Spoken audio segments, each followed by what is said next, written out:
Supporters of a proposed bill to allow undocumented immigrants to obtain a driver's license in the Bay State are hoping the fourth time is a charm. The measure has been reintroduced and public testimony is underway at the statehouse. Western Mass News reporter Matt Satilli joins us now live in studio after getting answers on how this would affect tens of thousands of people in the state, including here in Western Mass. Matt? Yeah, Jordan, members of the legislature's Transportation Committee are revisiting the Work and Family Mobility Act in Boston this afternoon. One local group of supporters here in Western Mass is confident that after 2 years of campaigning, the bill may finally have the traction to be passed into law. If I get pulled over, the only thing I'm really worried about is getting a ticket. I'm not worried about whether I'll ever get to see my family again. Massachusetts State Senator Brendan Crichton is one of many state officials expressing their support of the Work and Family Mobility Act at the Joint Committee on Transportation hearing. If passed, it would allow undocumented immigrants to apply for a driver's license.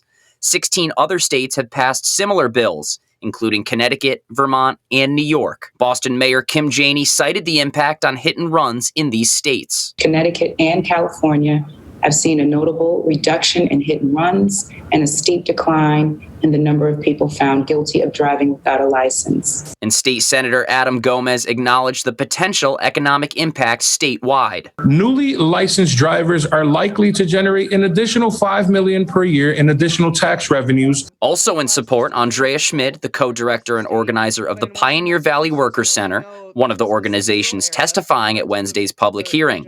She tells us the pandemic has significantly impacted undocumented immigrants. Undocumented folks did not stop working. They needed to continue to make a living. She also tells Western Mass News the lack of public transportation in Western Mass makes it especially hard for these people. We get a lot of requests to coordinate rides for members and people in the community who need to go to doctor's appointments, who need to take their children to doctor's appointments. And although the bill has been presented and passed through the Transportation Committee before, she's optimistic about full passage this year, with more than 140 Western Massachusetts businesses signing on in support. They've acknowledged, really, right, that driver's licenses are vital for their own businesses to continue to flourish and for their workers to have good lives.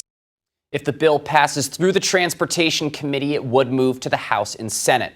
And if vetoed by Governor Charlie Baker, the House could override the veto with a majority vote. We will keep you updated as the situation develops. Reporting live in studio, Matt Satilli, Western Mass News.